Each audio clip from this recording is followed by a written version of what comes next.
I did have a pretty cool OBE VR lucid dream this morning. I was at my favorite Mexican restaurant, and the scenario, it was really different though. It was different town, different dimension. It felt really different in the scenario.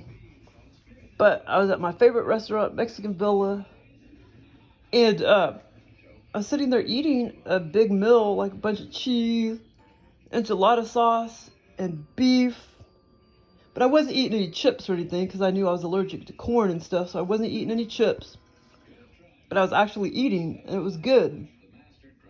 And so yeah, all I remember there being like beef and cheese, enchilada sauce, but it tasted just like I remember it tasted in real life.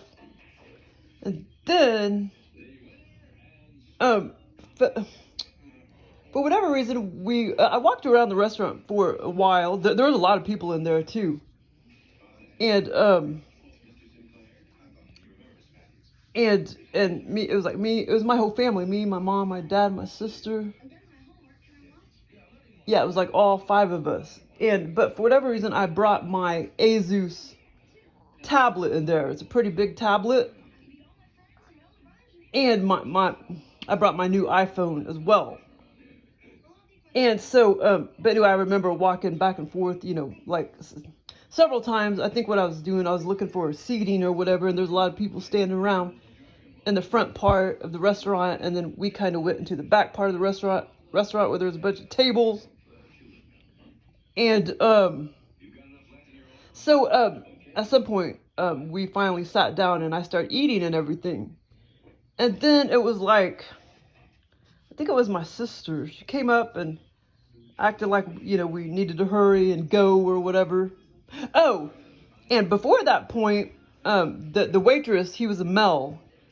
He brought us the tab or whatever, the ticket, the bill or whatever. He brought us the bill, but I had already ordered at the last minute. I ordered some because I knew I couldn't order rice because I knew I was allergic to that. So I ordered some beans. And then I waited, and he never came to bring me my beans. And so then finally he came to give us our bill. And then I got up, and then I looked down at the table, and I saw, like I ate 80% of my meal, which was that cheese and enchilada sauce and hot sauce, mainly a bunch of cheese, and then beef. And then I realized, wait a minute, he forgot to give me my beans, in the little white bowl that they used to give you the beans in. And then I realized, oh, wait a minute, well, that's okay if he forgot to bring me the beans because I forgot that I was allergic to those too. Yeah, so I was kind of glad he didn't bring me the beans because I knew I was allergic to them. But I guess in the scenario, I had forgot that I was allergic to them. I knew I was allergic to the corn and rice, but I had forgotten that I was allergic to the pinto beans. So that was kind of funny. And in real life, I would never eat there because there's nothing I could eat. And I mean, like, I could probably order a bowl of cheese. Like I could find my own chips or something, like I could find my own almond crackers or whatever. I know they make some almond crackers, but I've never tried them yet or whatever. But I could bring my own almond crackers and eat some cheese. But I really couldn't even eat the cheese because I don't know, I don't know where it's been, and I don't, there's probably some kind of white powder coating on it, which is probably cornstarch. So I couldn't really eat any cheese anyway. Even if I go there, I can't eat, at restaurants or whatever. I don't know where that fucking shit has been or who's prepared it. I can't believe these dumbass people that are celiac actually try to eat at restaurants. That's stupidness number one right there. But anyway, so but the way I'm eating, like I'm not even hungry, you know what I mean? I don't really feel hungry with all the stuff that I'm eating. And What was I gonna say? Yeah, and well, you know, because it fills me up. I eat 2 to 3 times a day, but it all fills me up. The, you know, 12 or 13 things that I'm eating or whatever. But but yeah, in the scenario, it was pretty cool because I could taste, you know, the enchilada sauce and the cheese and the beef, and I was pigging out on that, and it tasted just like, you know, in real life. But yeah, but yeah, I mean, I would be eating pinto beans and lentils and stuff like that out the ass. I mean, you know, because I can't eat gluten, so I would be eating that out of the butt. But oh no, I'm fucking allergic to that too. So I can't eat lentils. I mean, I can't eat legumes. And I'm also allergic to peanuts, which that makes sense because peanuts is a legume. But yeah, so like I say, the scenario, the restaurant was really different, and like I say, we were in a strange town, different. The city felt different and everything. I don't know what city we were in. I guess this own city, my very own city, but it felt different, like a different city we were in and stuff in the scenario. Yeah, so after I realized he didn't bring me the pinto beans, it's like I felt rushed. I felt like, like I said, as far as I remember, it was my sister acted like we needed to hurry and go or something. So we hurried up and walked out the door, and well, anyway, a few seconds later, that's where my cousin, no, not my cousin, my niece and one of her friends were in the car, and they were picking us up for whatever reason, me and my sister. I don't know where my mom and dad were. They maybe came separately. I don't remember that. That wasn't programmed or whatever. So anyway, so then after I got out of the restaurant, I realized that I forgot my iPhone, which is this iPhone, you know, my new iPhone. I forgot that I had forgot my iPhone and the Azus tablet. And I was so afraid people were going to, you know, steal my iPhone and steal my tablet. So I was telling my sister, you know, we can't leave yet. I gotta go. Yeah, I was telling her we can't leave yet, but then we did leave. And okay, so then at that point, we got into my niece's car. She was driving, and it was her, me.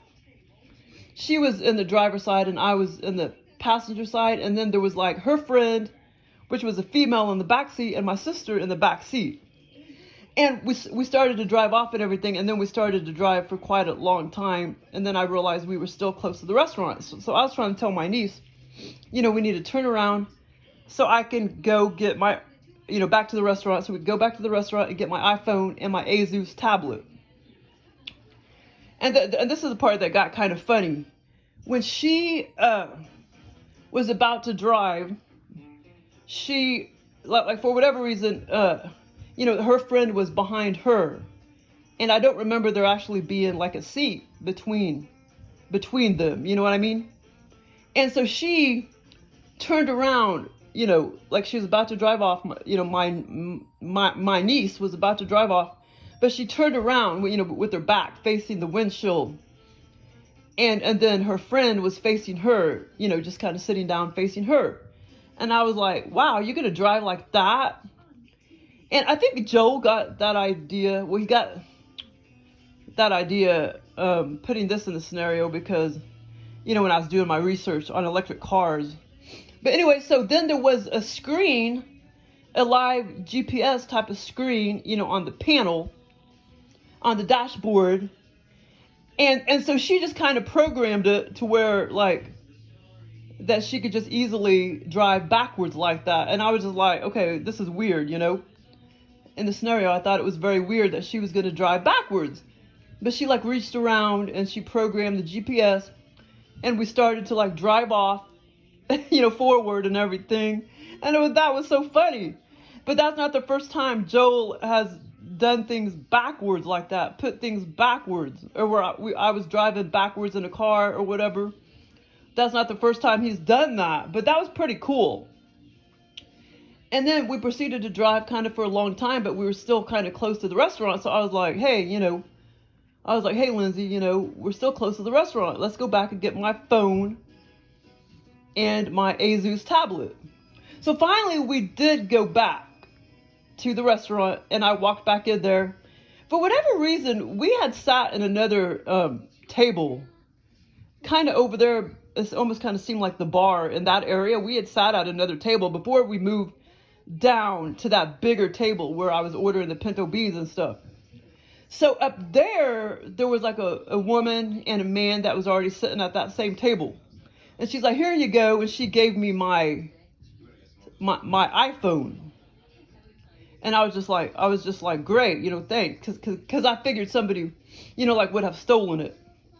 So then I kind of walked kind of down a few stairs and went into the back, you know, where we used to, you know, where we sat before at that big old table.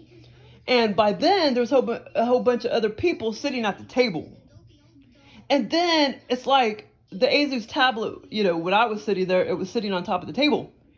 But the next bunch of people that sat there, there was a man, and he didn't want it there, so he shoved it underneath the table and basically threw it on the floor. And I was like, you know, I was for sure. I asked if they had a lost and found, and that I was trying to look for my Azus tablet. And so then I finally looked under the table over there in another clump of chairs, you know, where I didn't sit or whatever, where like my mom and dad and everybody was sitting. And that's where my Azus tablet was sitting, on the floor. So I went over there and I picked it up, and I noticed that it came on, which I was kind of shocked because I knew that there was something wrong with the button. You know, in real life, there was something wrong with the button. And in the scenario, I knew there was something wrong with the button, and I never could get it to turn on. Yeah, so I thought that was kind of funny, and I was thinking in my head that somehow that guy that shoved it under the table, he somehow charged it a little bit. I mean, I don't know how he charged it, but I knew he somehow charged it a bit. So that was kind of funny. But anyway, why would I bring that stupid thing to a restaurant when it didn't work anyway? Because the button's messed up, and even in the scenario, you know, the button was messed up and everything. But yeah, so it was a fun scenario. But the funny part was when we got into the car and my niece turned around backwards like that and started driving. And we started, you know, going forwards, and I could even see on the GPS like how we were going, like la la la la. That was cool. I probably wouldn't talk about the experience if it wasn't for that, but that was funny. But the scenario lasted a long, long time. At least, you know, 3-4 hours. But see, I could talk about it in 13 minutes. Thanks for listening.